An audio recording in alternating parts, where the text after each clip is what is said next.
anything. No, because we want the guests to actually. Well, we don't do homework. Come on, guys, step up your games. It's like the military, man. Like the military manual. I'm warming you guys up for real actors, man. Matthew McConaughey sits here. He's gonna want. You better know what the fuck you're talking about. That's never gonna happen, man. Man, weren't you in Jesus Christ Superstar? Oh no, that was what's his name? Oh, what are you doing? Crap, you know I got what? the wrong guy. He's already recording. Oh man, it's already on. Sorry.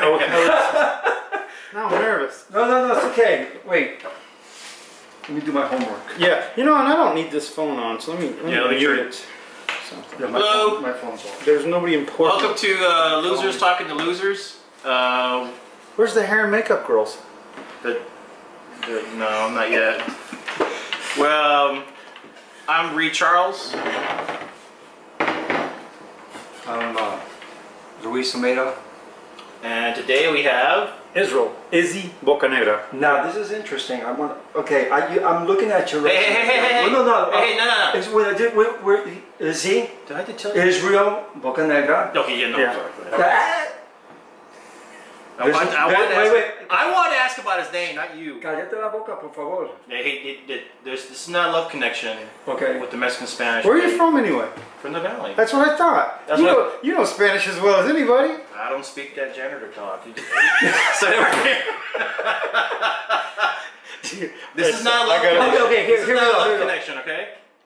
We call him Izzy. Yeah, I didn't know his full name was Israel. Yeah. R. Ray. So what's what's your stage name? Yeah. You know, I don't know that I have a stage name. You use your full name, or you just use? I just like that, but everybody calls me Izzy that knows me. And this is a Boca Negra. Yes. And in Black mouth. English, say what? Black mouth. Right. Very good.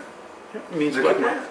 Look at that. Don't be No, that's condescending it. me. I didn't know. I didn't know. It's condescending. No. That was condescending. I had no idea. You're being condescending right there by saying no. I need a drink. Damn it. Already? Drink That's why I put it over here, man, because you like guys can't are reach so it. busy. That's the good stuff, man. That is good stuff. You have a very impressive resume. It's alright. Is Israel Bocanegra? Mhm. Izzy, but everyone goes by Izzy. Everybody that knows me calls me Izzy. Yeah. Now, most people can't even say Bocanegra, so Yeah, I know. they struggle with it. And Israel just doesn't roll off the tongue well. No. In Spanish, it's Israel, right? And Yeah, those that sounds know cool. Spanish, they think it's. Yeah. Matter of fact, I just had an audition that I just booked. As a matter of fact, the HEB one. Congratulations. Thank you.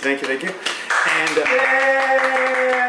Drink. the directors and producers were from Corpus Christi, and they could say my name fluently and easily. Oh, nice. Yeah, so it was kind of neat to hear somebody say it, because normally when I go into auditions or they just butcher it, you know. Right. And it's Izzy. Hi, Izzy. You know, and so. Yeah. Rachel That Flanagan sounds and good. everybody. Dude, it's a good bourbon. Wow. It smells like. I can smell it from here. It smells like. Well, somebody told me it was kind of like a And you just sip it, bro. You ain't got to chug that. Julio Iglesias. Like, what is Julio Iglesias? It's like Cologne Club They say it smells like whiskey and guitars. That'd be a good cologne, actually. So this is a sipping kind? Yeah. You don't. I've heard that. Yeah. Fancy. I've heard this. Yeah, This fancy stuff. I've heard this fancy before. Is that the same one that you had? Is that the same one that you had for your party? Yes. Because I know when I was drinking that, I was drinking it. It's like, this stuff is hard. I told my wife, I said, "Man, you better drink it all. You can't disrespect him. Just drink it." Oh my god. No, you guys were probably drinking the Crown Royal. I'm sure the Woodford wasn't just going around freely. The Crown probably was. Because there was Coke in there too. So Yeah. Well, that might have been a Woodford then, because I was pouring. What's the name? Wanted a Woodford and I Coke. don't I'm like, water it down. This stuff is just. I almost couldn't pour it because it was. You don't want to ruin Woodford Reserve with Coke. So where are you from? That's a great question. And when you find out, let me know. No, seriously.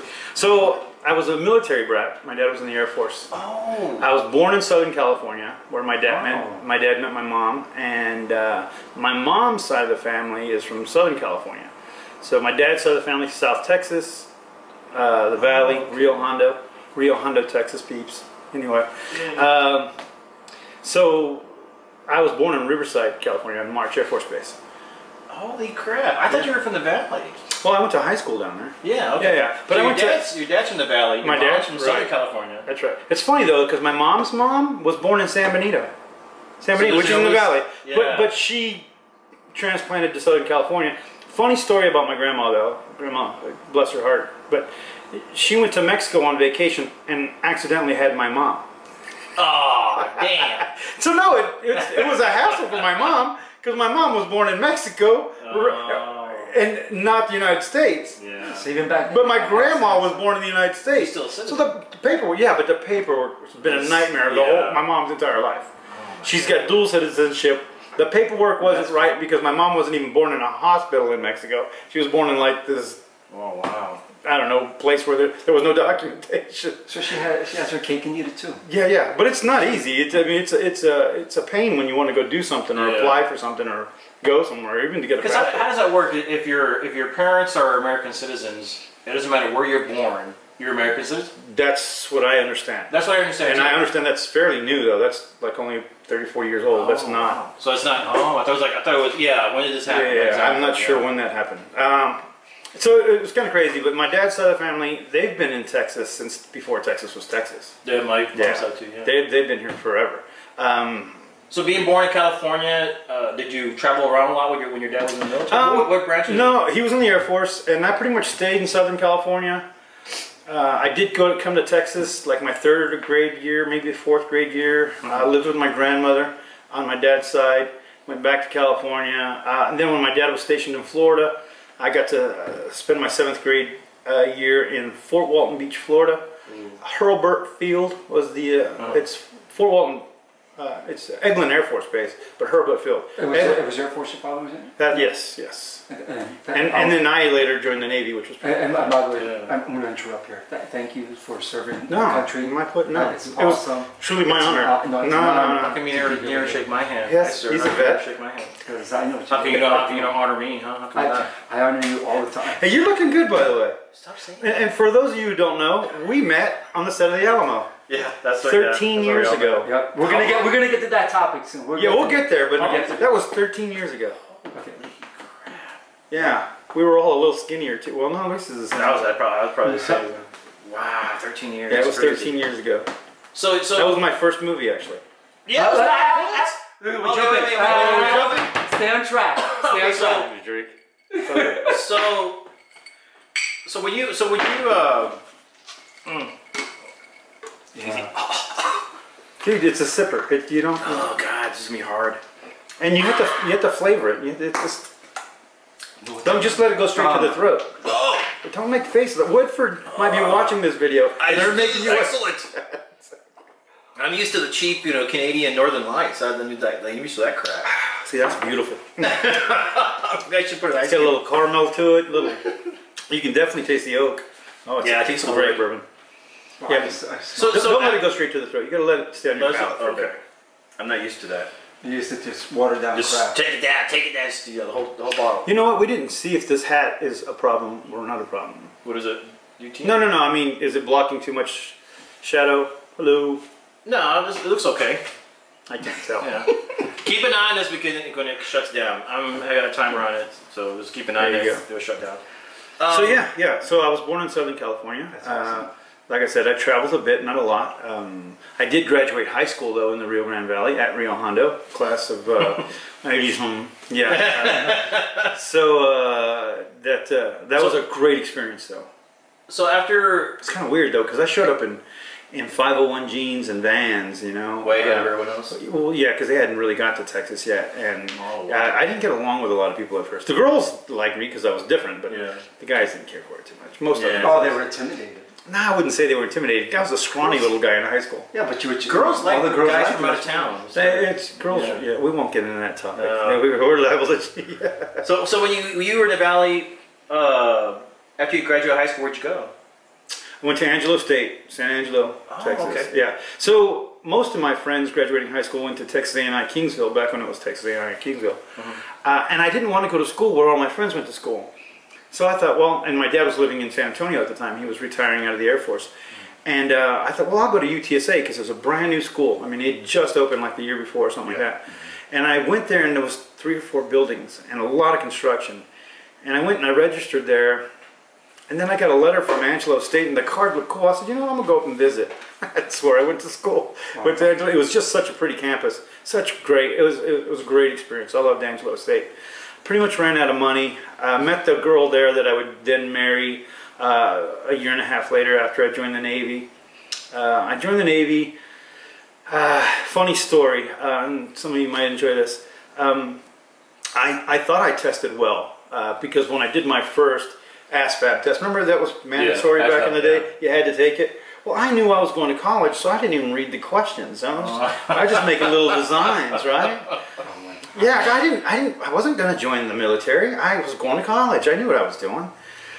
But when I did run out of money in college, and I accidentally joined the Navy, because truly I wanted to join the Air Force, but what do you mean accidentally? Yeah, what do you mean accidentally? Because I was reading. There was this join the thing Navy? back in the '80s called a newspaper. I don't know if you guys have seen these things, and there was an ad said, "Electronics school, we'll pay for your electronics school." And I thought, that's what I want. I wanted to be a computer tech, is what I wanted to be. I knew computer science was the future, but I knew I didn't want to be a programmer. I wanted to be a tech. I wanted to troubleshoot computers and be able to repair them. That was my mindset that early in life. It really was. But I went to Angelo State. You know, took computer science. Very difficult for somebody who never touched a computer before that. But I did learn, you know, binary and gray code, COBOL, Fortran, Pascal, all those primitive languages. Back in the 80s. Back in the 80s, yeah, mid 80s. Yeah.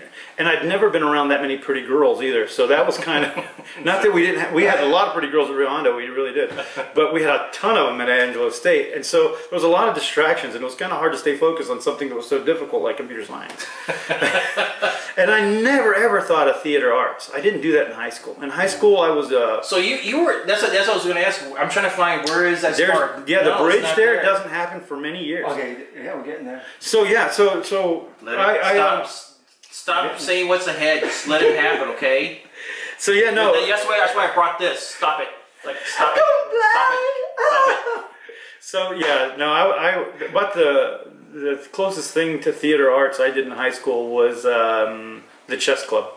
Yeah, me and my buddies started a chess club actually there at Rio Hondo, and as a matter of fact, to this day, 2015, the tallest trophy in the Rio Hondo High School trophy case is a chess trophy that we won in Harlingen, first place.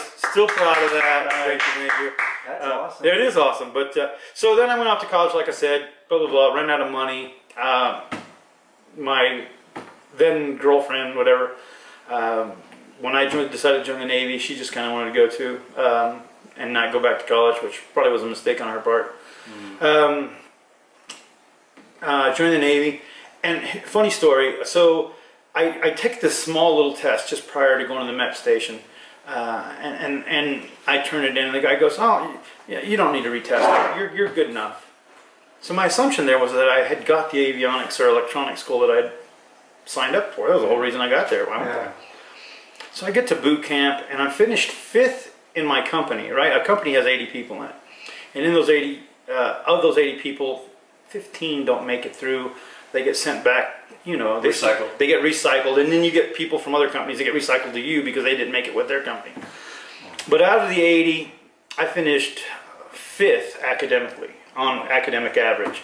Wow. So my company commander calls me in his office one time, and he goes, "Bocanegra, why don't you have a school?" And I looked at him kind of funny. I said, "What are you talking about? I'm going to electronics." He's looking at my paper. He goes, "No, you're not. You're not going anywhere. According to this, you don't have a designation." Right then and there, I was like, "What the hell?" You did MOS? I had nothing. I had nothing. So after graduation, they put me in this holding barracks, and this is fate. This is truly fate. I'm in this holding barracks, and you know how all you do is mop, sweep, paint, whatever jobs they make you do while you're on hold. So I'm buffing this floor through this hallway, and there's this glass case in the hallway, and it's got a torpedo in it. And the torpedo's cut open, it's got an isometric view, and inside the back of the torpedo was a bridge rectifier, which meant that this torpedo had a power supply in it, meaning it provided its own power. And I'm looking at it and I'm going, wow. Wait, you knew all this stuff before? Yeah, because I took it in high school. I took a vocational school of basic electronics. Oh, he went vocational school. Yeah, yeah. Well, no, I mean, I went through regular high school, but I just took an extra class on vocational electronics. It was Mr. Carney's class, Rudy Ferguson. One of my buddies in that class. Tito, I don't remember, Tito Mendez was in that class too. There was some cool people in that class. But anyway, so I saw this thing, right? And this big, tall, black senior chief guy, want to be a torpedoesman? I said, no, sir, I don't. I just thought it was funny that there was a power supply in there. And he goes, well, how do you know that's a power supply? And I said, well, there's a bridge rectifier right there. He goes, well, how the hell do you know that's a bridge rectifier? I said, well, there's a diode, resistor, computer. It's all right there. And he looks at me, what the hell are you doing in my barracks? Why are you mopping floors? Yeah, why are you in here? And he starts, he's not chewing my butt, but he's like, you're wasting my time. So he goes and talks to this master chief, this lady, and I'm out there at Parade West, you know, like thinking, okay, I don't think I'm in trouble, but I know I'm not liking my first visit with a master chief ever in the Navy. And she goes, I understand you're kind of smart. And she's got my folder in front of her. Yeah. And 24 hours later, I was on a plane to Memphis, Tennessee to go to school in Millington, Tennessee for avionics. So how crazy is that? That was awesome. Had that senior chief not been walking through the hallway, had there not been a torpedo there, had I not known what a bridge rectifier was, I probably would have been chipping and painting in the Navy for 4 years or something. But instead, I ended up in an aviation electronics school, you know, and doing really well and getting E4 right out of school because it was a pretty advanced school. All because of that blank piece of paper. They said, there's nothing. Someone messed up. Somebody messed up, yeah. There's nothing. So, I mean, it's crazy. And my acting is kind of the same way. I mean, I don't want to skip that far ahead in the story, but yeah. So I spent 9 years in the Navy. 9 years in the Navy. I got married to the girl from college who I had 3 kids with who are freaking amazing. That's the best thing in the world. But things didn't work out right. I'm not going to go like previous guests that we know and dwell on things and talk negative or say anything bad. Go ahead, drink some more. Yeah, let me drink some more. Because I'll have Patty do ADR again. Maybe that. Long story short, though, on that, I did end up a single dad, and I ended up raising 3 kids by myself. I think you guys already knew that. No, I didn't know you were. So after you get out of the what's that? No, I didn't know you raised the kids by yourself. Yeah, 9 years in the Navy. 9 years, and you got out of the Navy. So what did you do after that? You were like, what do I do? Well, when I got out of the Navy, we moved to Lockhart, Texas, because I was supposed to go back to college at Southwest Texas, which is now Texas State, as you guys know. And my ex-wife's family is from Nixon, Texas. And it's like an hour from, Lockhart's an hour from Nixon and 20 minutes from San Marcos. So it was the perfect location for us to live, so I could go to school and she could still be closer to her family. And there were lots of jobs in Austin at the time. And you had the GI Bill. I did not have the GI Bill. What? Another screw up on the paperwork. What the hell, man? But it didn't matter because I had the Hazelwood Act. Oh, okay. That's a Texas state. That's a Texas state. Okay. If you're a Texas veteran, listen up, you guys, because this is big. Because now they even changed the rules. Your dependents can use it now. My youngest son is using what's left of my bill or whatever on his education right now, and he's going to school fully paid for. Good. On mine. Yeah. Man, that's good. It's a pretty good. It's called the Hazelwood Act. Hazelwood Act. Write it down. From Texas. But yeah, if you get out on an honorable discharge and you come back to the state in which you came in, that being Texas, you can use the Hazelwood Act. Awesome. So that's how I ended up in Lockhart. Ended up going through a pretty ugly divorce at the time. It really wasn't ugly. She kind of just took off, and I raised 3 kids on my own for a while, for 16 years, if you want to call that a while. Wow. Yeah. So, and when I met you guys, I was a single dad. I mean, So, but how that happened is I took my kids to an audition. It was an open casting call. So this is where the spark happened. This is where the spark happens. Another one of those chance things, right? Well, how did you know about these? It was on the radio. It was on the radio like every day. They were looking for all these. They were looking for Mexican soldiers. You're talking about the Alamo. It was the Alamo, yeah. That was your first experience? That was my very first experience with that. Oh, wow. 13 years ago. Yeah. Wow. But the funny part is, so I had these little pictures of my kids. I didn't have proper headshots. I didn't know what a headshot was. Oh, you were coming in for them. I took my kids. Remember how they had all these village kids, and then there were auditions for certain parts for these little kids, where that one little boy throws an orange or whatever. Yeah. They didn't pick my kids. Oh, so you were. But the casting lady, who I don't remember who it was, I think it was Jo Edna Bolden and her team. I'm pretty sure it was. Remember Jo Edna Bolden? Remember that name? Yeah. Anyway, sweet lady. Yeah. So I ended up. The lady in front of me, she goes, "You don't by any chance speak Spanish, do you?" I said, "Sure, I do." And she goes, "Do you know how to ride a horse?" I said, "Yes." She goes, "Have you ever been in the military?" I said, "Yes." And she goes, "Do you know how to fire a gun?" I said, "Yes." She goes, "Would you like to be in this movie?" I said, "What about my kids?" She goes, "We'll get to them." So she took my picture because I didn't have a headshot of me. She took my picture. A couple days later, I get a phone call, and then it turns out they just wanted me to be an extra, which at the time I was self-employed, so I thought, wow, this could be a pretty cool experience. Yeah. I get to see how movies are made. It'd be kind of cool. Right. And so I showed up. And it turns out that most of the extras had no military experience. And because I knew how to march and do an about face and so you were brought in under JR under the were you coming in as a reenactor? No. So you came just with you guys, with everybody. We were just another Mexican soldier. In February. That's when I showed up too. No, it was November. Oh, you were before. That's right. Yeah, because they had a boot camp. Yes. Okay. So I came in later. Did you really? Yeah. So no, I got there for the boot camp. I wasn't there for the. So the audition was at the Omni Hotel. Do you remember that? Right. Downtown. So I go to the boot camp, and everybody was just marching terribly, all messed up. Couldn't hold the rifle, And of course, I had all that experience from being in the military. So I quickly went from being a nothing private to a sergeant. A couple weeks later, lieutenant. Next thing you know, these are all bullshit ranks. They didn't really mean anything, except for a uniform change. And he had to get getting permission from the second AD or somebody important. And then because I had leadership skills on top of my military, whatever, they made me a captain. And then So how did you get stuck? And there were only 5 captains in Santa Ana's army, and 2 of them were reenactors. The other 3 were actors. The other 2 were actors, and then me. I was an extra that became a... What are the odds? Yeah. It was, and then they said, "How about artillery, since we don't have a captain over there?" I'm like, "Well, I've never fired a cannon before." "Oh, we'll show you."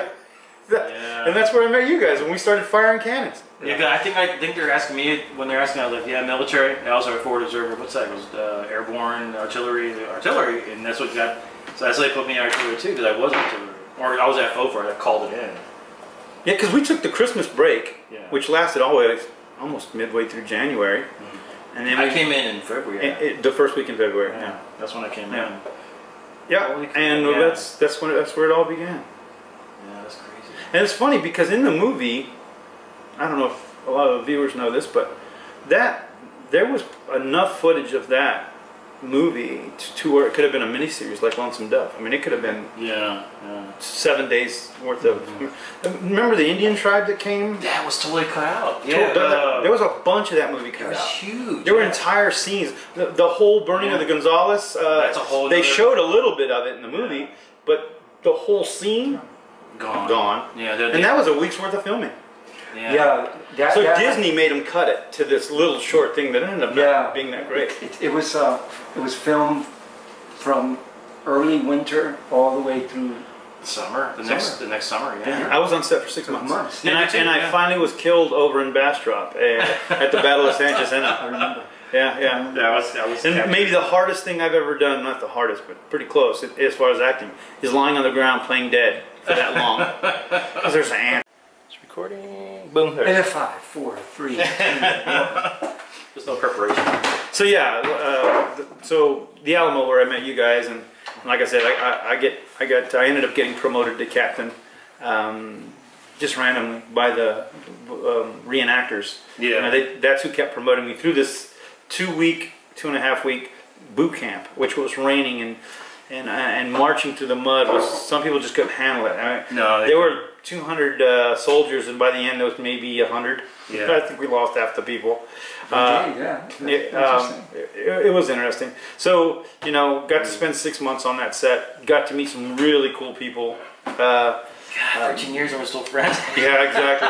JT Campos, we all met him on there. I want to interview him too. Oh, you have to. You have to. You know what? With no disrespect, I mean, It was boring as hell. I had to get out. I had to get out. I literally had to move to a different division where there was more going on because I was just like, wait. There was nothing to do. You were with artillery the entire time with us. What are you talking about? No, I went to infantry. Yeah. Well, we all went to infantry on some days.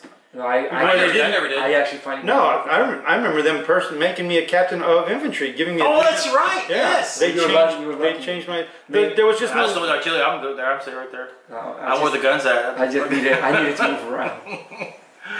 Okay.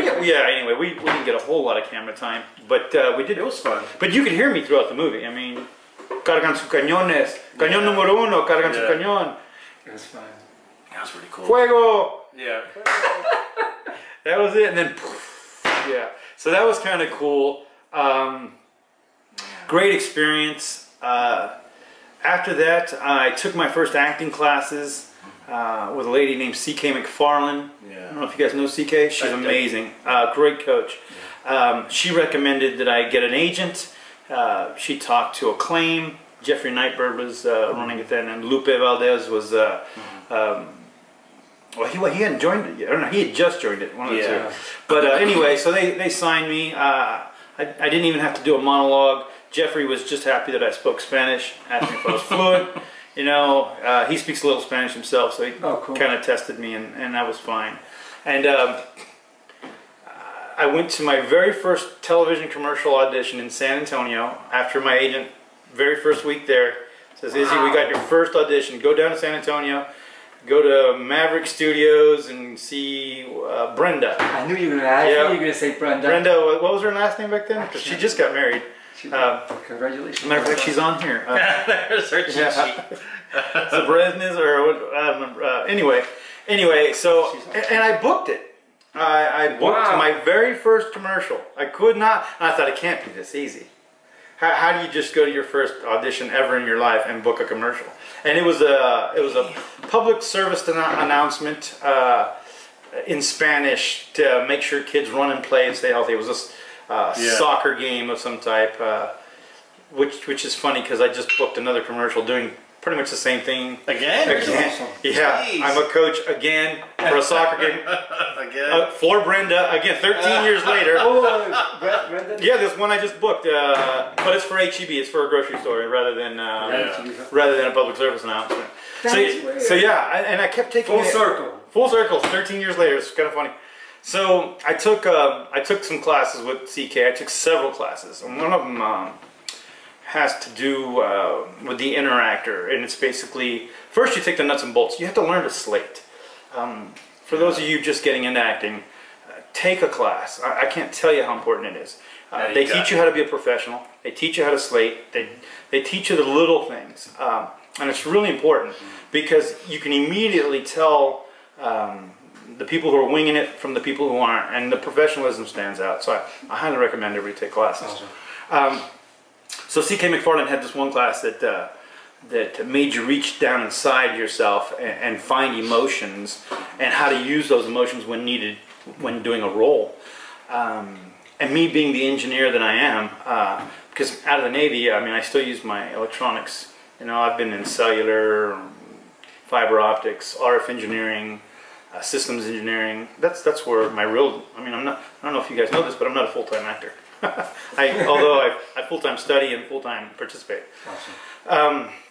So yeah, so because I'm so structured, military background, engineer, the art side of me, the emotional, the artistic side of me, I really had to find it. I didn't know I had it, and I didn't find it in the Alamo, because the Alamo was just another trip down memory lane of being in the military, just 1836. How cool was that scene though, that night that we attacked the Alamo? The night that we attacked the Alamo, it was cold, it was 3 a.m., it was amazing. The North Wall? Yeah, that was an amazing night. That was to the day. To the day, to the hour. Wow. To the hour. It was the same March 6th? Yeah, I was... Something, right in the morning. Yeah, I was back in time. I went back in time. Well, if it weren't for the camera crew, you'd have never guessed. I thought when they ran the North Wall, I stood there for a moment, I was like, oh, I'm there. Who was the director? John Lee Hancock? John Lee Hancock, yeah. And the DP there was the guy from Dances with Wolves. He did Road Warrior. And he'd won an Oscar. Yeah. So we were, for our first movie, we were in with the big boys. It was pretty neat to watch. Yeah, it was pretty cool. And remember, what was the first AD and the second O? O was the Hogelboom or Hogelfield? Yeah. Jeff Hogelfield or something like that? I know. You talking about the one who married the? I don't know, but this guy, he's the first AD. No, and he ended up going on and doing Michael Bay films. I mean, he did major movies. Narnia, he did Narnia. Yeah, he did. Yeah. Him and O would go wherever he went. Yeah. Anyway, that was great experience. Once again, back to the acting classes, and fast forward, I went to my first audition, booked it. Then I didn't book another one for months. It was funny because I wasn't good. There you go. No, that had nothing to not being good. It's just that's just the way the business is. Yeah. But I did sign up to go be an extra every time I could get a chance. Really? Because I wanted more experience. Yeah. I wanted more to learn more of the language. There's a different language used when you get on set. Yeah. You know what I mean? Back to one. Yeah. People. Yeah. Let's reset. You know. Back to one. Yeah. Holding. Extras holding. The honey wagon. Yeah. What's a honey wagon? Exactly. I'm like, honey wagon? What's a honey wagon? That just sounds dirty.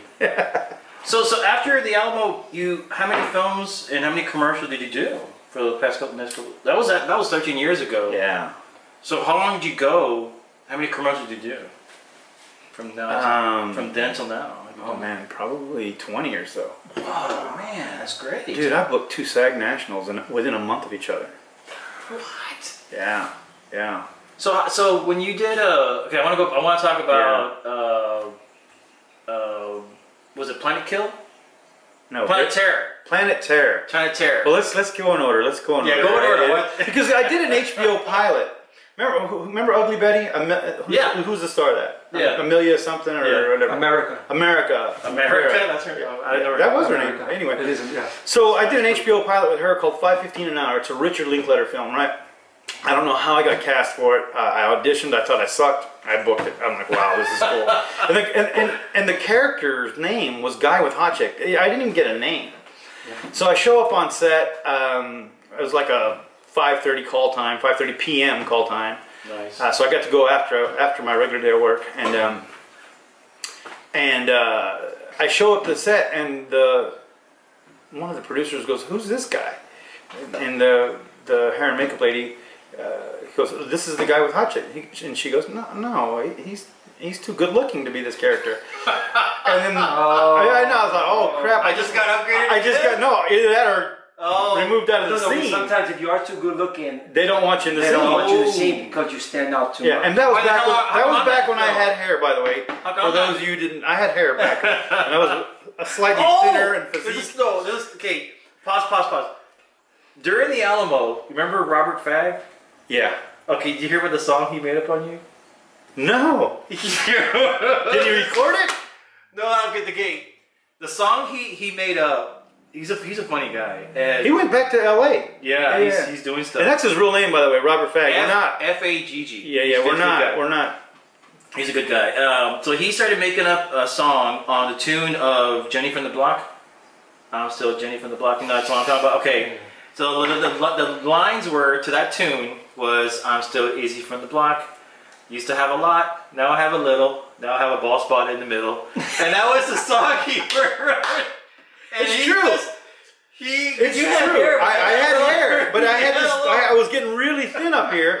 But the options were keep your hair cut and wear the wig, or grow your hair out. Yeah, that's right. And all they cared about was that the hair went past the ears. Yeah. They didn't care about the top because we always wore a hat anyway. Yeah. So as soon as my hair got long enough and over my ears, and I had some locks in the back.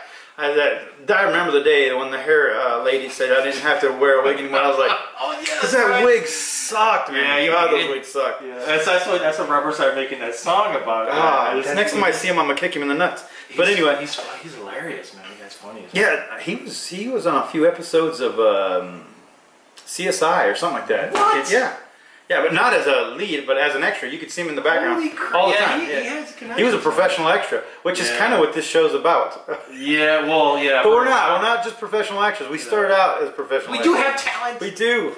I can prove it. So anyway, you know so what? get back- You back have to- to have talent even to be an extra. so yeah. No, Yeah. yeah. Well, you You definitely do need have to to go on set so you You have can to learn feel stuff. comfortable and feel natural. Yeah. So go back to the commercials. Book and No, so 5:15, HBO, 5:15, 5:15 an hour. Richard Linklater, cool guy, very intense. I liked him a lot. So we were supposed to do a rehearsal of the scene.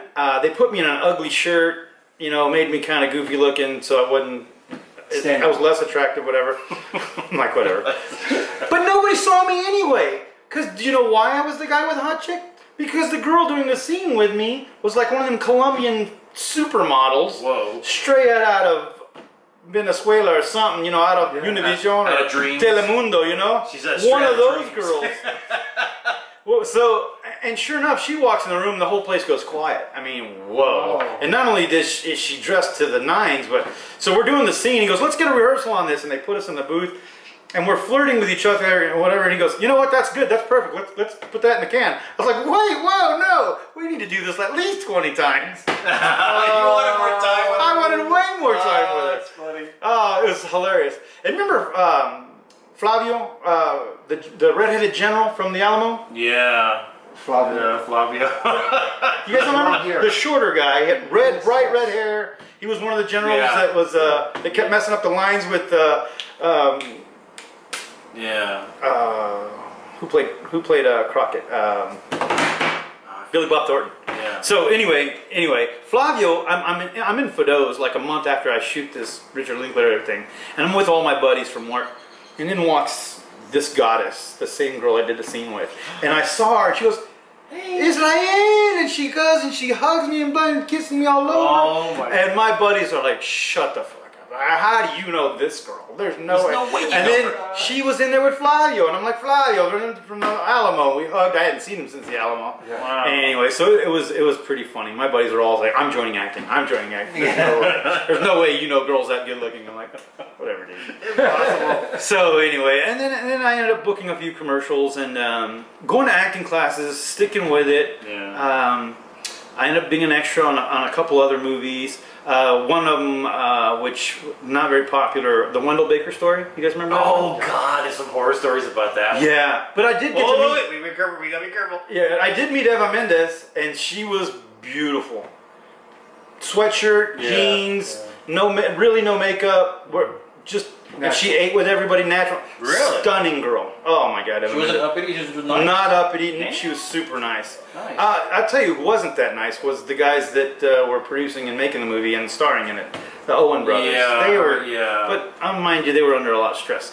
So, or whatever. Yeah, they were. But that was fun to do. I learned more on that. I was an undercover FBI agent on that. Yeah. Oh damn. Okay. Yeah. I knew another friend of mine was on there who was supposed to be on there, but he didn't go on there. Yeah. And I did a couple other. 2007 was my breakout year, which is way fast forward. I mean, that's 5 years since the Yeah, Alamo. because you were right? going to those Or things 4 years after the after. Alamo. Boom, boom, boom. Yeah. No, I stuck with it. I really did. But 2007, I landed 2 SAG National commercials, one for Walmart, and really that one pushed my acting abilities because they made me be a Kansas City Chiefs fan. And as everybody knows, I'm a Raider fan. I'm an Oakland Raider fan. So for me to be a Kansas City Chiefs fan, Really act there. I should have got a freaking Oscar for that, or a Tony, or something. Globe Award, something. Anyway, but that aired for 13 weeks because it was a seasonal Damn. Christmas commercial. But Full SAG rate, right? I mean, so 13 weeks, I probably made 14, 15, 16 grand on that commercial. But a month after I aired that, mind you, don't get that money all up front. It just comes in the mail gradually, residuals. Yeah. Love it. Yeah. But a month after I did that commercial, I booked a U.S. Army commercial. That one I saw. Yeah. That was cool. And I played the father soldier. of a soldier coming home. And Rachel Flanagan was the casting director on that. And she set up the scene for me. She goes, "Izzy, I want you. This is the deal. You're in the living room playing with your kids, younger kids, and your son comes up to the walkway, and you see him for the first time. And he's coming back from Afghanistan. I want you to just reach out and hug him. Now, mind you, there's nobody here to hug, so you have to fake it, whatever. And we're just going to put it on camera." And so I stepped back for a second. There were really no lines. It was all blocking. Wow. But your son is in the military. No, well, but then he wasn't. Then they were still young. but I do remember being in the Navy and coming home from deployment and my 2-year-old daughter not knowing who I was. So my acting coach, C.K. McFarland, she was a master at making you remember those kind of emotions and using them for those kinds of scenes. So all I had to do was remember what it was like seeing my 2-year-old look at me confused, and then how it felt to hug her when I saw her. Well, when I did that in the scene, all that emotion just, it came out of me, it welted out, and I knocked it out of the park. I mean, it was I won't say it was an accident, because it was I was taught to do it. That's a cool thing. Can you send? I never saw the commercial. Can you send that to me? I'll find it. Because the cool thing about that it's dangerous, but it feels good. But it's dangerous. It works because it works. It's your memory that you're using into it. And I'll talk to you a little more about that in the next segment with my current acting coach, and I'll tell you how she does that. She's amazing. So I booked that commercial, and that one aired. It's funny on that one. That one aired year-round for an entire year on every major network in every major market. So literally, I made $46,000 in that commercial. What? Yeah. I need to see that commercial. It was awesome. It was awesome. My mom would be watching her soaps, and she'd text me, cha-ching, because she'd see my commercial. She knew I got paid every time it was on. Yeah, cha-ching. I get the text from my mom, cha-ching. It was hilarious. Did they show it in... It was on... One time we were at the Spanish station as well? Yeah, as a matter of fact, it was on Telemundo and Univision. Okay. So I remember being at Trudy's with a bunch of friends at happy hour, and it was on TV, and everybody's like, what? Half the people there didn't even know I was an actor. I was like, well, it's and to me, I mean, at the time, it was a hobby, and it's still a hobby, except for I take it to the next level. I mean, it's a hobby. I spend a lot of money being good at my craft. I mean, I take it seriously. Like right here, I brought my homework that's due tomorrow. This is Shakespeare, and this is extremely difficult stuff. Very impressive. Measure for measure, for those of you who want to know. Act 2, Scene 4. Oh. Brutal scene. Is this for a class? That's for a class. That's my Sunday night class. But we won't jump too far out of that. Okay. Nice. So after all these... Wow. So like I said, 2007 was a good year, right? Just before booking those 2 SAG Nationals, I did a movie for Robert Rodriguez. Oh. Yeah. Where called Planet Terror from Troublemaker Studios. And now, how did you get that? I showed up as just an extra. They needed guys that looked Armenian or some kind of... Because you're right next to the guy from Lost. Like that. Well, that's Naveed Andrews. Yeah. I ended up being his #1 thug, right? His #1 henchman is what they called him. And I had walk around with a jar of testicles. So you went in... Yes, were working, I said testicles. So you were working on the set as an extra. You were on the set before you got bumped up? Well, no, but I was a henchman. Okay. As an extra. I mean, that was the. He bumped me up when he made me the lead. He looked at all of us. I had the broadest shoulders, I guess, or something. Yes. He goes, "You're the henchman." And he goes, "You're the." The guy from Lost picked you out? No. Robert Rodriguez. Oh, Rodriguez did. Robert Rodriguez did. Okay, Rodriguez. And this was when Rodriguez was going through his divorce, so he wasn't all that. I want to talk about that. Let's not talk about that. Let's not talk about that. We have all kinds of horror stories about that. Yeah. But anyway, so he. I don't want to talk about that. Well, the bad part was that he bumped me up, but he didn't give me the bump. So I didn't get. Oh, you didn't get this. I didn't get the credit. I would care less about the money. I was making money, but I didn't get the credit. Extra. Right. But in Hollywood, there's no such thing as a featured extra. No. That's a Texas thing, apparently. Yeah. Well, no, that's you're either a principal or you're an extra.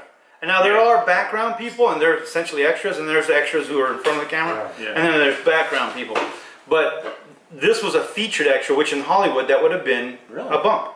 You would have got You would have got paid. You would have signed a contract. Yeah, but we've seen what happened with him in the Directors Guild. So he doesn't go by the rules. You don't go by the rules, and that's good. No, I know.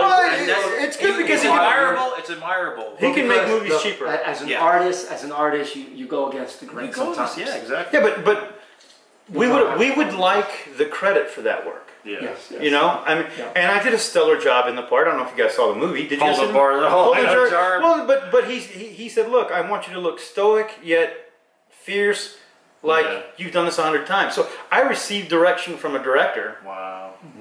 Got pulled out of a group, featured major camera time. I don't know if you guys. Major camera time. I mean, yeah, I was on the big screen. It was obvious. There was no looking for me. I was the only person in the picture at point in time, and I'm right there with W. God damn it, it went again. That was fast. No, that was 20 minutes. Or by the affection that now guides me the most, I'll prove a tyrant to him. As for you, say what you can. My false overweighs your true. Now that's so hard to read and so hard to say that people are like, huh? So when you're acting, you have to, your body language has to tell the story because the words are so difficult. But the words explain it.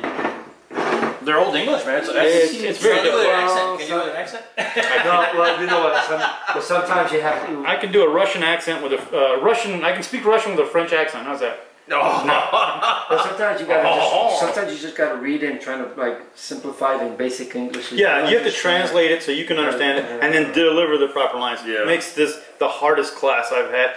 Now, this class is not. I mean, this class is hard, but this assignment that my teacher gave me is Shakespeare, and I've never studied Shakespeare ever.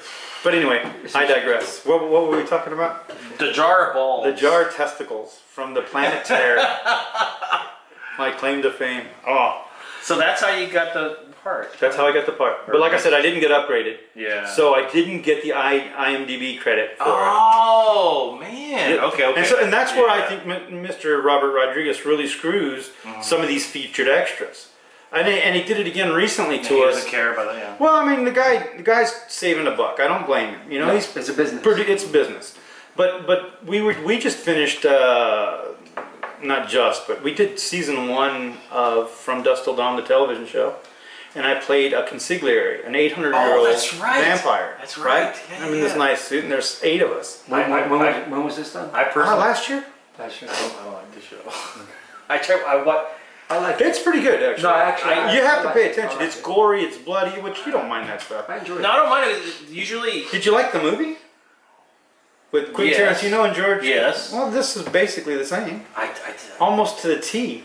But anyway, long story short, I'm happy we were made consiglieres. We were on set for 7 days. We were featured in 3 episodes. Never got the upgrade. Never got the So had I known that, I wouldn't have volunteered or agreed to do it. I would have just said no. I'll wait till I get a. I remember when you were saying you I brought that up at one of the things. Yeah. Yeah, you said I remember you were saying you were going to be on the set for that. That was pretty awesome. No, it was a great experience, and I got to work with Joe Perez. Remember Popsicle Joe from the Alamo? He was one of the Makeup Joe. Yeah, Joe Perez. Yeah, he's awesome. I love him. Yeah, you guys got to get him on here too. He's cool dude. Oh man. Nah, he's cool dude. So he was one of the. There. He's way up there. I don't know. But but the stories he comes up with, man, we have to be bleeping out all kinds of names. He's humble. Yeah, Joe's very humble. Okay. Yeah. And he's not as high up there as you think he is. No. I think he's. No, he is, but he's no. Joe Perez, you're humble. No, his resume's a little smaller than mine. Joe's cool. He's Makeup Joe, right? You're talking about Makeup Joe? No, not Makeup Joe. Oh, I'm talking about a different Joe. I'm talking about Makeup Joe. I don't know about Joe. He was he played one of the generals on the Alamo. He was an extra. Oh, okay, that guy. Okay. I didn't know where Joe Perez. You're thinking about Rivera. I'm thinking Joe Rivera, makeup guy. That's it. Oh no, I know who that is. Yeah, he's funny. He's badass though. He's awesome. Yeah. That's Joe Rivera. Anyway. So, for those of you who are breaking into the industry, take classes. All right, they're worth it. Learn to slate. Learn to be professional. Get professional headshots. Get you an agent. There's no such thing as paying for an agent. If somebody wants money from you, it's a scam. Don't do it. Your agent makes money when you make money. And that's why he won't sign you unless you're good. What's the point in having you if you suck? You got to get good. So get good. You make money. He gets his 10, 15%, whatever it may be. And boom. So when you're making money, he's making money. And that's why he's going to send you on all the auditions he can. Good information. No, it's the truth. That's true. So don't get snookered. Get your headshots done. Get them done right. Don't screw around. Because headshots aren't that important once you're in the game, but getting in the game, they're very important. And it's all in the eyes. Everything's in the eyes. When you do your headshots, don't worry about all the background stuff and all your clothes. Yeah, all that matters, but more importantly, the eyes. Your photographer take 100 pictures of you, and you're going to pick 2 or 3 where the eyes tell a story. those are your best headshots. Every single time. Yeah. The other thing I'll say is that in Texas you don't have to be SAG. You can. I'm SAG eligible. Have been since 2007. Thinking about joining. I don't know. You're SAG eligible? Yeah, okay. No, I've been SAG eligible for a long time. Yeah. What does that mean exactly? This means that you've been... It means you've earned enough. There's a point system essentially. That after you've made so much money making so many SAG type projects, they keep track of it. And after you've had so many per year, then you're eligible to become a SAG member. But you can be SAG eligible forever. Oh yeah. And still get gigs. Oh yeah. Oh, okay. But in Texas, it's a right to work state, so you don't really need to.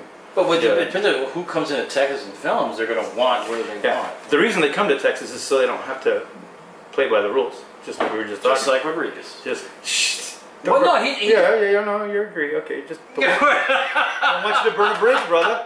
No, no, I'm not worried about burning bridges. So yeah, but I mean, it's easy bomb. If your whole job is an actor, carpet bomb. Join SAG. If that's the only job you have, then join SAG because you need the insurance, and they have fantastic insurance at a pretty good price. If you have a regular job that gives you insurance, then don't worry about it. Do it. It's what, $1,300 a year, or $1,300 to join, and something like $300 every 6 months. But that's only here. That's only here. That's Texas. Yeah, to get the national one, it's $3,000 because the market's bigger in LA and New York. So, and the only SAG cities in Texas are Dallas and Houston. All the rest are not. This is good info. This is very good info. That's why you invited me. No. Then you wanted some good bourbon. I only went for the booze. Yeah. By the way, future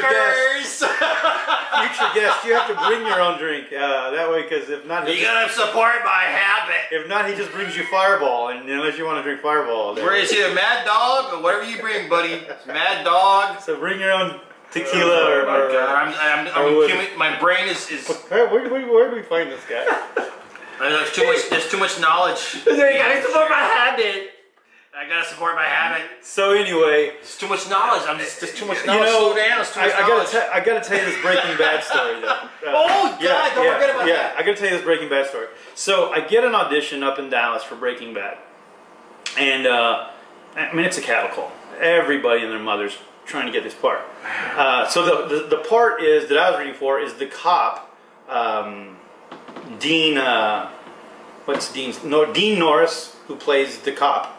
The brother-in-law, right? So Dean Norris's partner is a Hispanic cop. Oh yes, and that's what I auditioned for. Oh yeah, but he's locally from there. So yeah. So he's a local actor. He's a local Texas actor. So I get there, I do my audition, and apparently I did it well because I got a call back. I mean, out of 100 and something people, 200 and something people that auditioned for that part. Oh my God, you were that close. They narrowed it down to 5, right? Well, I think maybe 10. So I go back up to Dallas, but before I go back up to Dallas, they send me the script, the entire script for the pilot of Breaking Bad. Oh, cool! Right? Because that was the first episode was the pilot. Right. So I'm reading this thing, and it's from the same writer who wrote Home Fries. I don't remember the guy's name. Yeah. But anyway, brilliant script. I mean, in the I don't know how many years I'd been in it, I'd never seen such good writing. And I knew that this Breaking Bad was going to be a hit, and I knew I wanted to be on it. So I got super nervous for the callback. So I go to the callback, and something just took over me and said, relax. And that's what I did. I relaxed. I was able to be still rather than anxious and nervous. Yeah. And I nailed it. And they loved me. And I think was Gilligan there? I think Beth Sepko was in the room with us too, and the producers and the writers and some other people. And one of the little ladies in the back raised her hand while we're doing this scene, and she goes, "Should there be 3 bald guys in this scene?" And that's how I lost the job. Right? Because the main actor's bald. Dean Norris is bald, or mostly bald. The shaved head. And so they gave it to another guy, and the guy who got it was the other guy I was up against. He had hair, and that's how I didn't get Breaking Bad. Conspiracy. No, but that could have changed my life too, right? You should have wore a wig. How many years was that thing on TV? Should have wore a wig. Should have got the wig from the Alamo. Damn it. So that's how I didn't get on Breaking Bad. Wow. But they loved me. And they gave me another part later on, so I got to be in a small. You would have been I think you would have been way better than that guy, man. I don't know, man. That guy's pretty cool. But He's yeah, pretty I definitely would have enjoyed it. I would have then not. Oh my I would have God, got so out of close. the telecommunications industry, and I would have been a full-time actor at that time, right? Because it was continuous shooting. I think the pay for that gig was 120-something thousand a year. So this is amazing. This is a repeat that this business is about rejection. No, it's Oh my constant God. rejection. It's like asking girls out to get shot down. Mayday, mayday. It's just all. Yeah. That's like before you go to combat, I'm just going to jet now. Just let the plane go. Yeah. No, for you new actors, Mayday, mayday. you know what? You Forget it. can't take rejection personal. Oh, I take it every day. So I know It's how to take brutal. it. It'll drive you to drinking. And I've been rejected. Matter of fact, this month alone, I've had 6 auditions. What's today? The 20. That's great. That's great. That's good. I booked 1. There you go. That's against amazing. odds. That should be like Yeah. 20 to 1. Yeah, exactly. No, seriously. Normally you get 1 out of every 15 auditions. But I had 6 this month, and it's not even the end of the month yet. And then I had a callback. I just can't take time off to go awesome. do these damn That's things, awesome. man. You gotta have your own business. Yeah, no. You either have to be self-employed or just have some cool bosses. So. He's cool, but My bosses knew I was an actor before I joined the company. So yeah. That is awesome. Yeah, I can't do that. See, what else have I done? You don't even know your own resume? I don't, man. Not memorized. No, this is really cool. This is a good story. It's so good to catch up with you, man. All these years. That's how much has gone on in 13 years. Mis dos. I got a house. Mis I got a house. Mis dos padres. Revolution. Oh, you're I was in Revolution. Yes. Where? What part was that? He was in it too. So Billy Burke, really cool guy. I've been in 2 things with him now. I'm sorry. Matter of fact, I didn't even put in the new one. There's a movie out called. It's out touring right now. It's called Divine Access. Divine Access. With Billy Burke. I'm in it too. Anyway, but I was just featured. I think I heard that. No, it's a great movie. You need to watch it. Matter of fact, Divine you should Access? have. You should have been in it. You should have been in it. There's a. I think I would. The actor. I would be a the actor- wonderful porn star. No. My wife would love It's me not to a death. porn. But anyway, What are the titles? one of the main actors in it reminds me of you totally, and I think you could have done a better job at it. You have to watch it. Divine Access. Don't you hate that? Remember Gabriela Ostos? She was one of the. She married Steve Prince, who used to be an acting coach. Yeah. He directed it. What? Divine Access. With Billy Burke. Billy Burke starting it. Anyway, back to Revolution. Okay, wait. So wait a minute. Billy Burke wasn't. Back to Exciting information. This is my brain is. So anyway, hi Gabi, because I know you're gonna watch this. No. Yeah, she will, because I'm gonna send it to her personally. Oh God. You guys say hi to Gabriela. Hi, Gabriela. Remember, she is married. Hello. Yes, we See know. you, Prince. I love you, man. Peace out, dude. No, but He was a damn good teacher. He was a damn good teacher. I learned a lot from his. In Revolution, my scene was Billy Burke's trying to go break out somebody's son, and he breaks into this this facility that belongs to this drug lord down in Mexico, and I'm the manager of the warehouse that's doing all this tequila, and he knocks me out with a crate of tequila. My line was simple, something like, "Hey, where are you going?" Whatever, blah blah blah. Get over here, all in Spanish, right? Then he knocks me out, and then this is a cool story, by the way. He leaves, right? And so the next scene is where I'm waking up, and I have blood on my face. So they put the fake blood on me. Oh, wow. It's pretty cool. Man, the hair and makeup girl on that one, or the makeup girl on that was gorgeous. I don't remember her name, but anyway. Settle down. So anyway, I hope she sees it. So anyway, she puts the blood on me. Liquid knowledge, my friend. And they make me roll my face in the concrete so it looks real. I mean, damn. Yeah, it was a little painful, but it was so cool. So I don't know if you've ever tried this, but try waking up from being knocked out on camera. You look retarded doing it. It takes practice. I practiced the night before several times. Which I'm like that. Waking up every morning. I wake up like that. You know, but for it to look right on camera, it takes work. So I get up. I'm just running around. I'm running around this field naked, with a bottle in my hand, and I wake up and it feels like, oh, damn it again. And I have to go back in the house, I gotta go to work in an hour. I gotta be at work in an hour. Damn it. The neighbor's eye, it's just, No, it's just Reed. He'll go back home. Anyway, so I ring the bell, you know, waking up the townspeople and the soldiers to go catch Billy Burke, and that was my whole scene. But what was cool is because Billy Burke had already left the scene because it was just me and the crew, and that's intimidating, by the way. When you're on set and nobody else is on set and you're the only actor and all eyes are on you, everything, hair and makeup, sound, lighting, everything is on you. That's okay. That's the next question. Nick. So, very intimidating. So when it... Not for me. I think it's pretty cool. It's very cool. So when, like of all you've got, you know, military, your life, all right, gone through. Hold that question. Let me finish this little story. Okay. Did I interrupt the story? Yeah. Because so I'm waking up, right, and I ring the bell. I'm sorry. No. I'm sorry. So it's this, man. I'm telling you. So the scene is over, right? And everybody claps. That's a wrap. Let's get Izzy cleaned up. Thank you, Izzy. And Philip Sauer, by the way, it was the 2nd Unit AD, who was the same 2nd Unit AD on the Alamo, who was also the 2nd Unit AD on American Crime. So I've seen him 3 times. He's badass. I love Philip. He's awesome. So anyway, yes. So anyway, so I go back where the producers are and the writers are, where they're all watching the monitors, and there's Almeida. Yeah, the major drug lord actor from Clear and Present Danger. Man, he's a major actor, major actor, and he came in just to do Revolution. He was the main dude. He was the main drug lord dude. Oh, wow. And the pretty blonde lady who was in the scene. Yeah. They're both back there watching me, and they clapped when I came in, and. That was awesome. You did a great job. Now, how cool is that? That's an A+. It's when major stars give you pats on the back, that's a big deal. That you and it's not why I'm an actor. I didn't become an actor for fame or to become a star.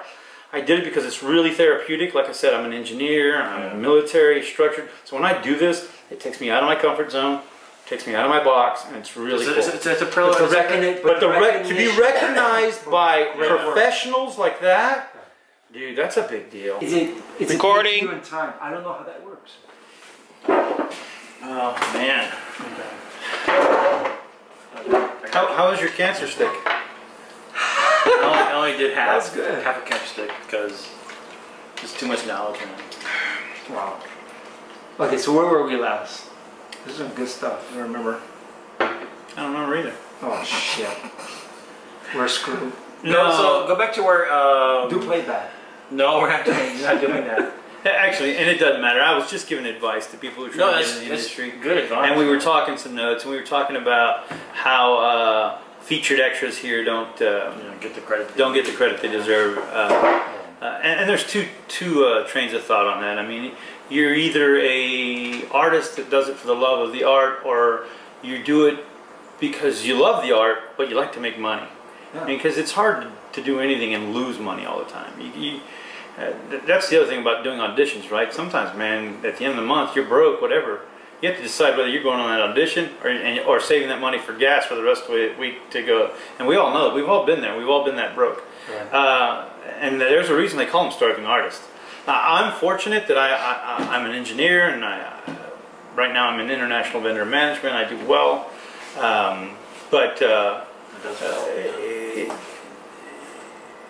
if you're young and you're 19, 20, 21, 22, get something you can fall back on. And don't say that story about, no, I'm going in both feet, all in, this is all I'm going to do. That's fine, but you're going to be hungry for a long time, so learn to paint.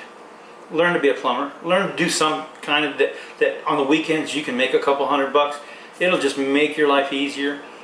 Yeah, you want to be the starving artist? Fine. Then go ahead and do like a lot of people and wait tables or whatever. Yes, and that's a flexible thing. But I'm telling you, you can make real money being a computer programmer. Learn code. My gosh. Spend 3 weeks, 4 weeks, 5 weeks, 6 weeks learning to write a code. Go get a job on the side writing code, whatever, on the weekends. However you want to do it. That way, it's less painful to be an artist. Mm-hmm. Yeah, I think that was the main.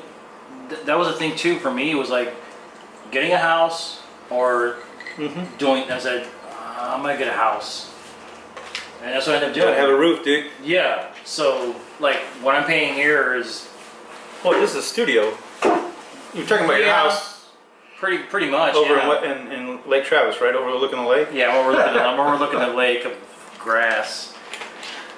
The easement back there. Our audience is. It does turn into a lake. Yeah, our audience doesn't think we're in your dining room, do they? They should think. No, this is my studio. This is your studio, yeah. No, but I think that was a hard choice too for me. Was like not too. I don't want to focus on me, but yeah, house or starve or being a. Believe it or not, but all this is about him. No, it's not. Oh yeah, the whole thing's about him. Yeah, this is the fourth act. It's just me. Well, because I think the big picture, like I've seen a lot of like podcasts before, and you know, Joe Rogan is kind of inspired me to do this in a way. He was the main thing, and recently he had a girl named Amy Martin, and she works for RT. RT is Russia Time. Oh wow! And so basically, those people talk about stuff that's the big world. And the idea of the story, this podcast or this video podcast is basically to talk about the awakening, which is awakening either by waking up or the awakening of yourself, basically, to the particle horizon. And the particle horizon is like the limited extent of visual that we can see in the cosmos, right? In the universe. So it's everything in between that. They focus on stuff that deal with, ugly stuff, negative stuff, government stuff, that kind of stuff. And so we're not talking about that kind of. Right. We're talking about. We're pretty much focusing on. We're just so small. Yeah. We're but it's. I mean. But it's okay to be small. Yeah. It's okay to be small because we're that one little speck in the middle of that gigantic cosmos, and so that little speck is us. It's you.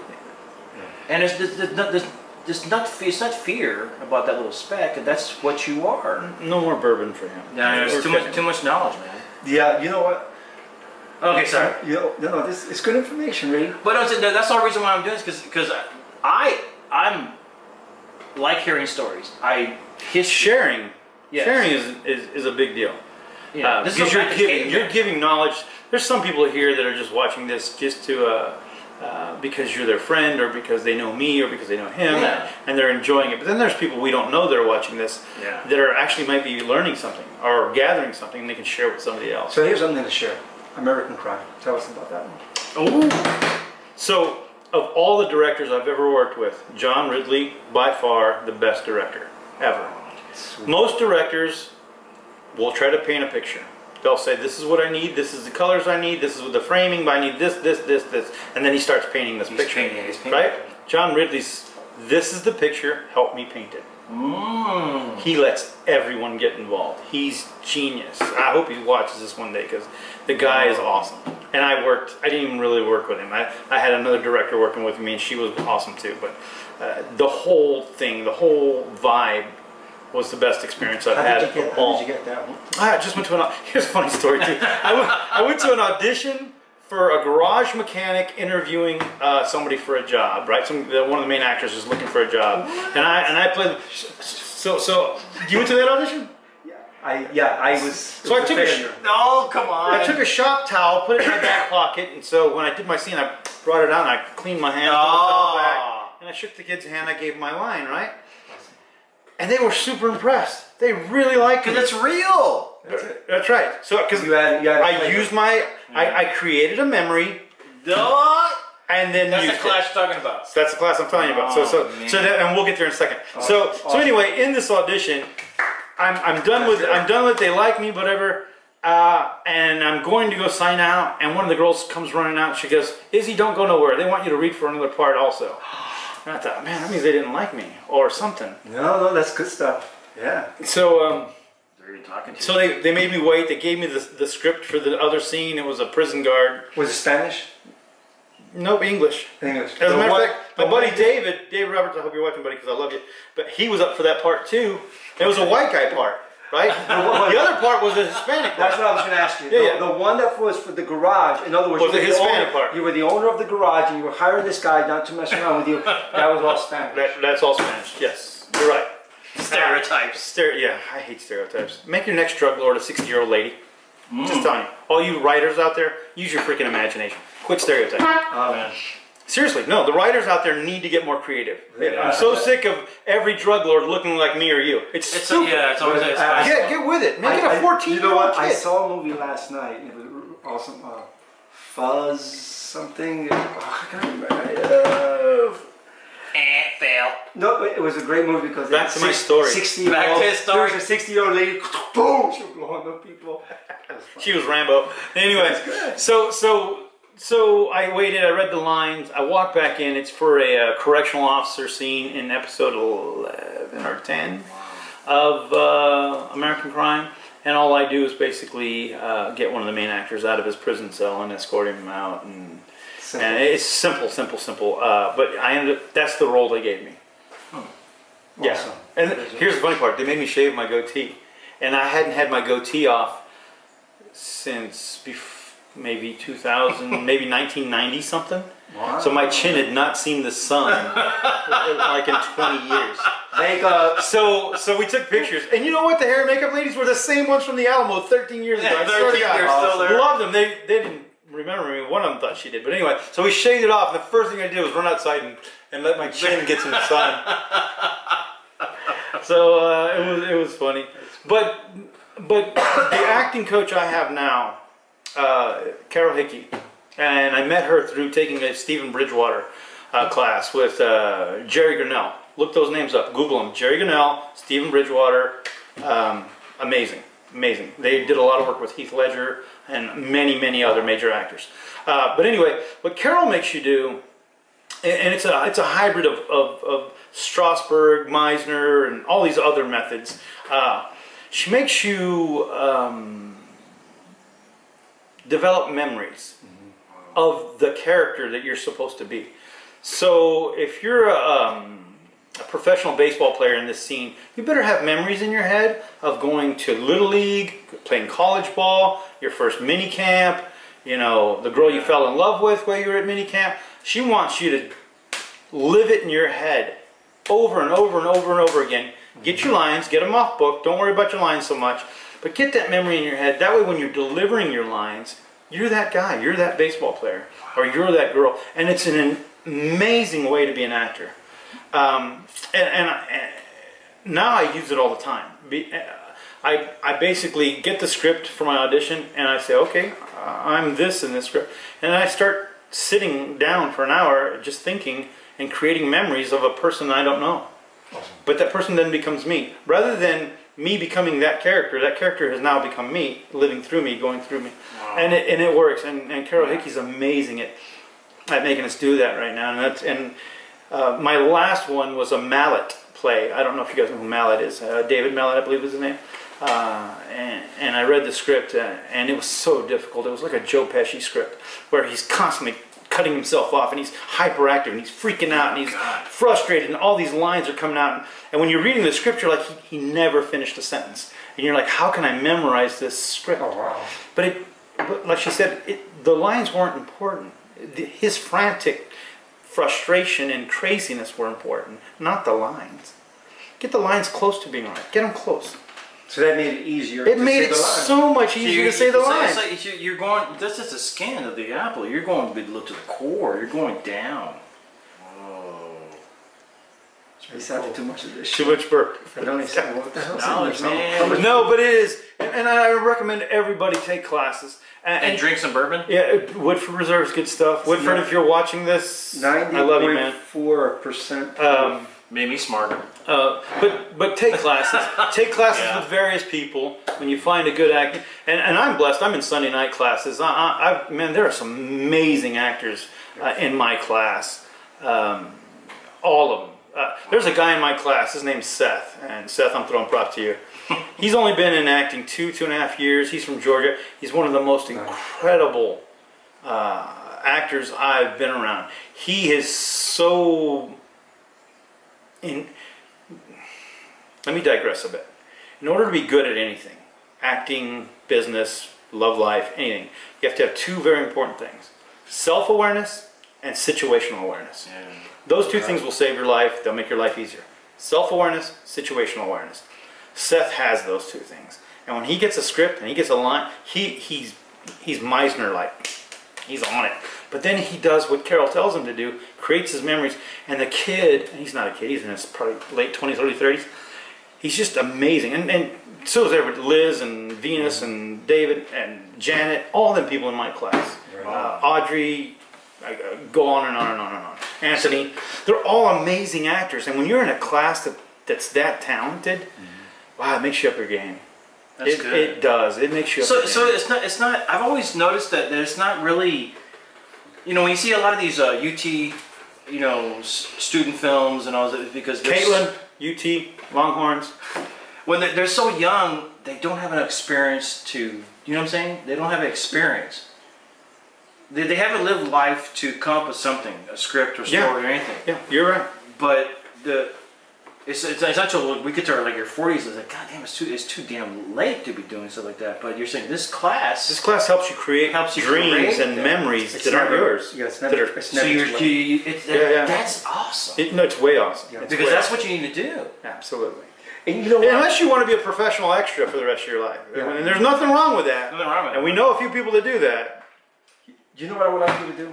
I would like Take a class. I would like you to read a little bit of this Shakespeare stuff, because you know what? Shakespeare is just one of the toughest. I like Hamlet. Dialogue. I really like Hamlet. So Shakespeare's different in the sense that the words matter. Yeah. Shakespeare's different because his words make the play. It's amazing. As good an actor as you are, as you can be, the words are important, even though the words don't make sense. Like there's one word in there, Is it almost- obsequious fondness. Who uses that? But is it almost for those kind of words? Words are more expedition. Is it more? Is it, Well, you know what I mean by expedition? so in theater, you're animated, you're big, you know. Yeah. It's not like on camera where you're still because the frame is here, you know, or here. And so in theater, there's a lot of dramatic pauses, a lot of dramatic movement, but the words are so important. Yeah. Can you go ahead and just read that one paragraph there? This is going to be awesome. And yeah, I just want to. No, I want to hear him. Yeah. This is going to be good. Here we go. We're going to enjoy this. Do I have to do that one? Let me do the other. No. This is. If Why you put on a spot? This is a challenge. Yeah, this is a challenge. Boy. Well, you didn't learn this one yet. So the character is Angelo. Okay, there we go. This is a challenge. Cold this is read, from. right? Well, no, Is it cold? I've studied this, but this is pretty cold right here.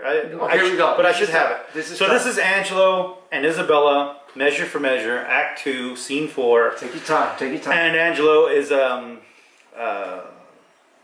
trying to not seduce a girl. He's in love with. How can I say this? Let me frame the story for you real quick. So Angelo is a judge or a lord who lives in the town of Venice, and the man who runs the town, the main dude, he goes on vacation, but he doesn't. He's really just spying on the local people. He dresses as a friar and puts this guy in charge. So he had this other guy arrested for being a fornicator. He doesn't trust anybody. Well, it's not that. He's just following the laws. He's trying to prevent illegitimate children. So you have to have been married prior to having sex. And this guy was having sex with this other girl, Juliet, and I believe his name starts with a C. Anyway, Shakespeare. Yeah. So, so he and this guy's who's in jail. His sister's Isabel is pleading for his life. Then he meets this girl and he instantly falls in love/lust. He goes, "Oh my God, I've never seen something so beautiful," whatever. So he tells her to go away and come back. And now his lust and love turn to corruption, and this is a piece from that. All right. So here he says, "I think it well, and from this testimony of your own sex, since I suppose we are made to be no stronger than the faults may shake our frames, let me be bold. I do arrest your words, but that you are, that is a woman. If you be more, you are none. If you be one, you are well expressed. By all external warrants," and he looks her up and down and observes her physique, "show it now by putting on the destined livery. And that basically what he's saying is, yeah, he's basically seducing her, or not seducing her, but saying, "Give me your body." Yeah. And then she doesn't get it. And then he goes, "Plainly conceive, I love you." And then she says, "My brother did love Juliet, yet you tell me that he shall die for it." And he says, "He shall not, Isabel, if you give me love." And it's pretty creepy because he's basically, and then he almost tries to rape her, and then she pushes him off, and she says, "I'm going to tell on you. I'm going to tell the world about you." And then he basically says, "Well, who will believe you over me? I'm a judge. I'm a lord of the state." Wow. You did a great job. Wonderful. Harold might be a little proud of me. But anyway, yeah, I'm blessed to have friends like you guys in the industry. I am an engineer, RF engineer / vendor manager, telecom engineer, systems analyst, whatever. But this is a really good. This helps me in a lot of ways. Yeah. You provided a lot of good information for people out there, not only who are in the business, but people who are thinking about getting into the business. And I'm glad you said business, because most people that fail in this don't learn the business of this business. It is a business, people. As good as you are, you gotta be as smart. brilliant as you are, you got to have time management, money management, once again, situational awareness and self-awareness. You got to have those things. Can you break those down? Situational awareness and... So situational awareness is knowing your surroundings within your environment. Yeah. You know, where's the door? There's a door there. There's a door there, right? Fire extinguisher over there. Whatever. Knowing your surroundings. Gun upstairs. Right. So knowing your surroundings, Dogs. knowing the people around you, knowing that there's liquor here, knowing that there's people watching this, that's situational. I know what's going on in this situation. Yeah. Self-awareness is, okay, I do have a hat on. I wore this color on purpose. You know what I mean? It works better on the camera. Self-awareness knows that my posture's good. Self-awareness knows that I need to articulate. I need to not talk like a thug or speak like an idiot. I need to be... And that's self-awareness, having your wherewithal. Even though I'm drinking a great bourbon right now, I still have my self-awareness and my ability to tell the story and convey what's important here. Yeah. But even if you're at the grocery store, you need to know that you're at the grocery store. You need to know what you look like. You know, if your shorts are inside out, that means you have zero self-awareness. You walk to the house with your shorts inside out. But be aware of surroundings. And I tell you, it'll help you in your love life. Women, everybody says women are crazy, and they are, especially when their baby clocks are ticking. But they're no more crazy than we are. But it's a caveman crazy. If your situational awareness and your self-awareness are on point, and hers are, then you'll find your common ground. If you don't have that common ground, you just move on until you do. Yeah. But to me, the problem is that nobody should be. That's the wrong word. The important part of life is not finding a mate. The important part of life is enjoying life and giving to others, sharing. That's way more important than being in love or having a spouse or having relationships. It's people. They're so stressed about it. It's crazy. That's what I know. Yeah, people preoccupied trying to get laid. It's like, come on, man. There's more. Yeah. Once you get over that, life's easiser. Life's easier. I think that's where I'm. Yeah. Past that. And it's funny because the less you chase, the more chase you. And that hasn't happened yet. Anyway, wow. Thank you guys for watching. Is there anything else you want to ask? Yeah, I'm up for more questions. What do we got? It's about to shut down. We'll continue again. I don't care how long it takes. So what's going on now? Where are you now? Great question. So I've had a lot of auditions this month. We're in April of 2015. I've had a lot of auditions. I just booked an HEB Spanish commercial, Spanish speaking. I got a lead role. For those of you who don't know what HEB is, it's a grocery store here in Texas. Probably the best grocery store in the country. It's that awesome. It is good. Like it better than Walmart, I'll tell you that. I shop there. Now I just take these classes and I go to auditions and I live life. My ultimate goal, believe it or not, is to be living on a sailboat. And what are you talking about? I want to traverse the world via sailboat. I want to just. I got something to show you. He's a Navy. I got something to show you. There's a route you can take from Canada that goes directly all the way around. It's a direct route. It's called the Howard something route, whatever. It's the most direct route on sea, the straightest route. It goes from Canada all the way around the world to British Columbia. Sounds pretty dangerous. I gotta show you this. I gotta show you this. Sounds pretty dangerous. It's the most straightest line. See, I'm thinking the Caribbean. No. Costa Rica. Beautiful weather. Oh, my bad. I think it's like going around the whole world in the most straightest line possible.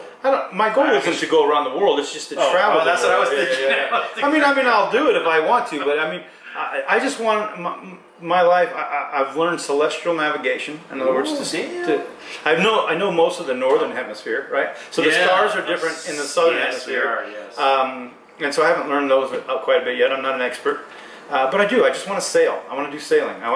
And you know, call my friends. Hey, I'll be in Key West this week. Fly there. I'll pick you guys up. Take you to Jamaica. You guys can fly home from Jamaica, or whatever. Yeah. Whatever we want to do. You know, go to the U.S. Virgin Islands. And I just want to sail. I'm an empty nester now. My 3 kids are grown. I'm blessed. They're all good people. Awesome. And no, because that's all you hope for. You hope they don't do bad. Is that you raise good kids. I mean, is that and they go up to they make good choices. Yeah. That's all you can hope for. You know. And no, we didn't drink all that. We gave some to the cat. Wasn't it up here somewhere? Yeah. No. It was right about there when we started. I know. I had a little tiny taste. What'd you think? Lips. It's good. You have to let it just melt into your mouth. Absolutely. No, it's like you can't just. It's like a good cigar. You have to let it. Right. Sit. At first it hits you strong, but then the vapor kind of spreads out. and right now, and what I did was just take a little taste. Right now. It's not Northern Lights. It's not Northern Lights from Canada, I'll tell you that. look, like just only a little. Easy. Put it on your palate. Take it easy. Take it easy. No. I've created monsters. It's like sipping wine. No, it's actually like cleansing. No, this is actually, damn, this is really good. Wait a minute, Mike. I didn't bring you any cheap stuff. I can tell you. No, that. I don't. Really, you're only supposed to like let it touch your lips and then that's the vapors. It's the vapors. Even the vapors are strong. So we're here to close this. We're trying to close this closing it with but the thing is, we've been talking. We've been talking. Dude, that's a lot. Settle down. Are you crazy? We've been talking for the last like 30, 40 minutes probably. Did you just ask him if he's crazy? You already know the answer to that. I know the answer to that. We've been talking for the last 30, 40 minutes about alcohol, cool stuff. Yeah, we've been on break that for a while. we can't talk about that out, Phil. But we can say this: we have some of the best casting directors here in North. I was. We do. I was not aware of that. We have some really good casting directors. Really impressive. Vicky Boone, Beth Sepko. Yeah. John Williams. John Williams, man. Yeah. I like him because of what he's done with you. That's Brad, you're amazing too, brother. Yeah. There's been some good people. There's some good people. We talked about Jo Edna Bolden a long time ago. Yeah. She's amazing. She's in New Mexico. You were saying earlier, don't let Losers Talking Losers discourage you. No, it's just a joke. I think he should add a C to the second loser and make it Losers Talking with Closers. And definitely. That's pretty cool. It's still Losers and Losers, but you have the C on there. We are C-list actors. We're not A or B-list actors. Although Louis, I said D-list actors, but yeah, that's probably. You know, it's kind of tingling. You're still with that drinky thing. So thanks for the 2 subscribers that we have. Kind of feel a little woozy. No, we're kidding. Thanks for watching this. I don't know what else to say. Izzy, Israel, Ray Bocanegra. Dude, thanks for coming on. No, it was my pleasure. It's been a long time since we've seen you. Dude. No, we need to. I'm really happy you came by and did this. No, it's been an honor to be in the industry. Austin's a cool city. It is, people, man. And there's some talent here. There is, man. There is some talent. Actually, you know, the interesting that you said that. One of my coworkers was telling me about this one guy that he went to high school with, and he's from Austin, Texas, and he's been on some big shows. I go, who is it? And he was actually on that TV show, The OC. So I had to look him up, and I go, oh, he is from Austin, Texas. And he was saying, yeah, I went to school with him. Wow. So I mean, he started off in There's a lot of talent here. theater. Yeah, a lot. Yeah, matter of fact, some of the next people that sit in this chair need to be like Hannah Jones. Yes, Hannah. Liz Tabish for sure. Hannah Jones.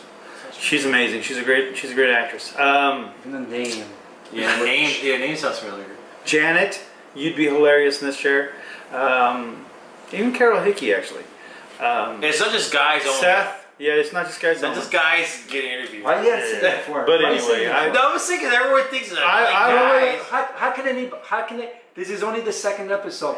There's no, I'm not putting any labels. Nothing. I'm not putting any I want labels. to throw a shout out to my friends and people who've helped me in my career. You're drinking too much of that shit. No, seriously. Friends and family who've helped me through what it takes to become an actor.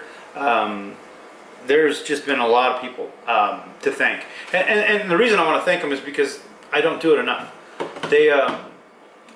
Yeah, no, it's true. Yeah. Because, I mean, to go to auditions, I've had people help watch my kids, you know, babysit for me while I go on set or do something. I know there's tons of people out there, friends and family.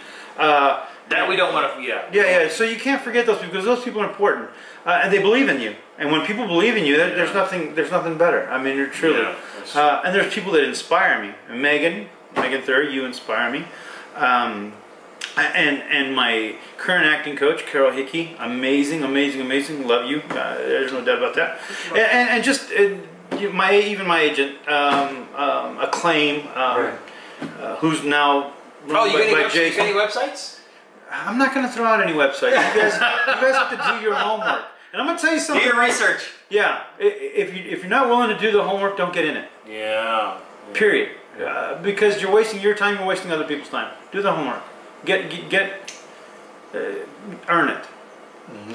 There's no hand-me's in this industry, really. We'd like to thank Woodford Reserve, our sponsor for the day. Well, yeah. Not legally, but... legally. Yeah. We can neither confirm nor deny the consumption of alcohol in this... It definitely knowledged me, I tell you that. It is... Liquid knowledge. 90.4. My kids too are big. They're huge in my life. I love them. Lorenzo, Samantha, Alex, awesome. You guys are amazing. I'm proud of you all. You're my world. See, that's important. Without the family and friends, they support you. Yeah, they do. Yeah. I mean, you can't. You really. Because you know, when it comes down to this, when you're going downhill, they're the same people you're going to see more likely when you're going down. Hey man, we're not that old. They're going to be there for you. Anyway, thank you everybody for watching this episode. Thank you. Thanks for having me. Yes, no, thanks for coming out for this. This has been a long time. Guys, one of the best actors in Austin right here. I'm not lying to you. I've seen him work. I still think I act better than you. Yeah. I don't know why I'm not. You're a better wino, bum in the street. Yeah. Anyway, peace out. We love you. Thank you all for watching. Ciao. America. That's what Aaron said last time. America.